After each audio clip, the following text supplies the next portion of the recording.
प्रज्वल पहिला बॉल, पहिल्याच बॉलवर प्रहार केलाय आणि पहा कुठे गेलाय, यावेळेला पुढे केला आणि त्याचा रिझल्ट काय तर बॉल खूप लांबवर गेलाय.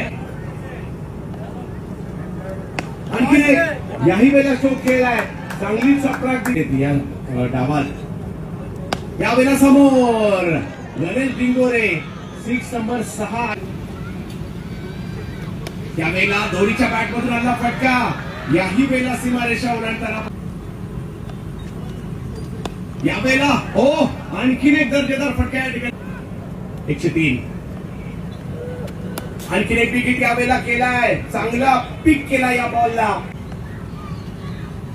यावेळेला समोर आता टाळ्यांचा गजर आणि कडकडाट होईल. यावेळेला हाय बॉल या धोनीसाठी षटकार मारलाय आणि पठ्ठ्याने मात्र या ठिकाणी रबर क्रिकेट कार्निवल मध्ये अर्धशतक ठोकलंय. धोनी बॅट पुन्हा एकदा उंचावून दाखवा. जबरदस्त कामगिरी करताना पाहायला मिळतो शहापूरचा हा स्टार खेळाडू गणेश डिंगोरे. 16 बॉल 53.